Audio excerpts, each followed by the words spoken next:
ఓం నమో నారాయణాయ. వారాహి అమ్మకు నమస్కారం చేసుకుంటూ అమ్మవారి దయ ఆమె చల్లని చూపులు మనందరిపై ఉండాలి అని చెప్పి మనస్ఫూర్తిగా కోరుకుంటూ ఈరోజు వీడియో స్టార్ట్ చేస్తున్నాను ఫ్రెండ్స్. ఇక ఈరోజు వీడియోలో మనం చూడబోయేది ఏంటి అంటే, మనం ప్రతిరోజు వారాహి అమ్మవారిని ఎంతో ఇష్టంగా పూజిస్తూ ఉన్నాం కదండి.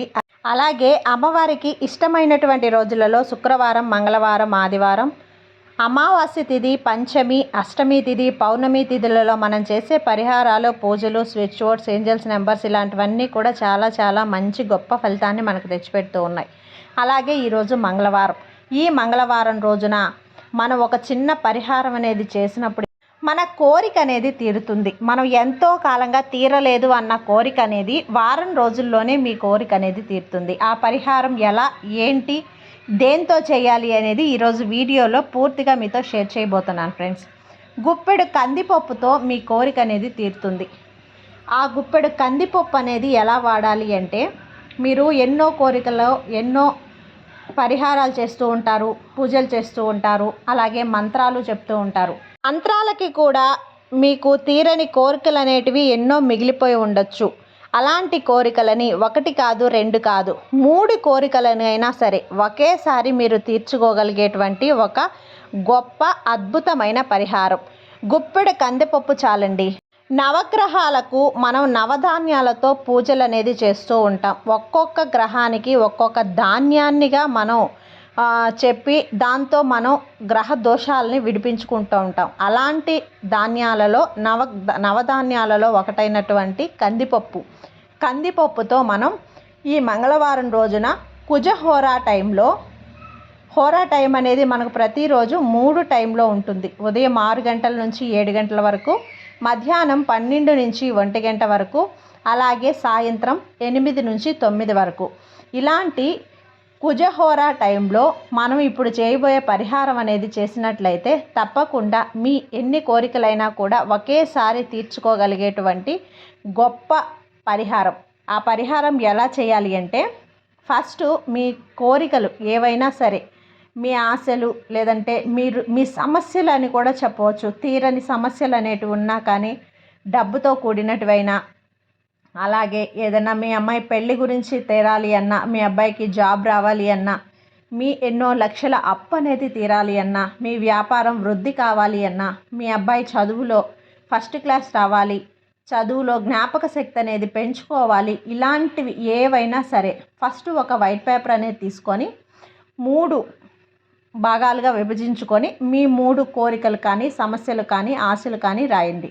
అలా రాసిన పేపర్లో గుప్పెడు కందిపప్పు, 3ట్లోనూ గుప్పెడు కందిపప్పు అనేది వేసి మూట కట్టండి. ఇలా మూట కట్టిన ప్యాకెట్ లాగా కట్టేయడం అన్నమాట. ఇలా కట్టేసిన ఈ ప్యాకెట్ని దేవుడింట్లో, మీ దేవుడి గదిలో ఒకటి, అలాగే వంటింట్లో చక్కెర డబ్బాలో ఒకటి, అలాగే 3వది బీరువాలో. వంటింట్లో చక్కెర డబ్బాలోనే ఎందుకు పెట్టాలి అంటే, మనం ఏదైనా ఆశ, సమస్య కానీ, కోరిక కానీ రాసినప్పుడు అది తీయగా ఫలించాలి, మనకు తీయటి ఫలితాన్ని రావాలి అని ఆశించి మనం చక్కెర డబ్బాలో అనేది పెట్టాలి. ఇలా పెట్టేసిన తర్వాత నైట్ అంతా కూడా అలానే ఉంచేయండి. ఇది పగలు చేసుకునే దాని మీద రాత్రి కుజహోరలో చేసుకుంటే కనుక మనకు చాలా గొప్ప ఫలితం అనేది ఉంటుంది. వీలు లేని వాళ్ళు ప్రతి మంగళవారం అయినా చేసుకోవచ్చండి. ఏ మంగళవారం అయినా సరే, మంగళవారం రోజు మాత్రమే రాత్రి కుజహోరా టైంలో మీరు ఇలా చేసినట్లయితే మళ్ళీ వచ్చే మంగళవారానికల్లా మీ కోరిక అనేది తీరిపోతుంది. ఇలా కట్టిన ఈ ప్యాకెట్స్ని ఈ 3 దగ్గరలో పెట్టేసి ఉంచేయండి. వారం వరకు కూడా మీరు తీయొద్దు. వచ్చే మంగళవారం రోజున ఈ ప్యాకెట్లు అనేది విప్పదీసి కందిపప్పు అనేది మీరు వాడుకోవచ్చు. మనం ఒక మంచి కార్యం కోసమే ఈ కందిపప్పుని వాడాం కాబట్టి కందిపప్పుని మీరు వాడుకోవచ్చు. పేపర్లని మీరు డిస్పోజ్ చేసేయండి. మీ ఈ 3 కోరికలు మీకు మంగళవారం లోపల ఖచ్చితంగా తీరుతాయి. 3 తీరకపోయినా కూడా 3 ఒక్కటైనా సరే మీకు ఖచ్చితంగా నెరవేరుతుంది. అలాంటి ఒక గొప్ప పరిహారం. నవధాన్యాలతో చేసేటువంటి పరిహారాలు చాలా బాగా ఫలిస్తాయి. కాబట్టి నవగ్రహాలను అనుసరించి నవధాన్యాలను మనం ఉపయోగించి మన సమస్యలు కూడా తీర్చుకోవచ్చు. కాబట్టి తప్పకుండా ప్రతి మంగళవారం కూడా మీరు చేసుకోవచ్చు. మేము నాన్ వెజ్ తినేసాము అలాగే మేము పీరియడ్స్ టైంలో ఉన్నాం చేసుకోవచ్చా అంటే దీనికి ఎటువంటి పాటింపు లేదండి. ఏ సమయంలోనైనా మీరు ఏ పరిస్థితుల్లో ఉన్నా కూడా చేసుకోవచ్చు. ఏదైనా సరే నమ్మకంతో చేయండి, తప్పకుండా మీకు ఫలిస్తుంది. కాబట్టి కందిపప్పుతో పరిహారం ఈరోజు రాత్రి 8 గంటల నుంచి 9 గంటల లోపల ఖచ్చితంగా చేసి చూడండి ఫ్రెండ్స్.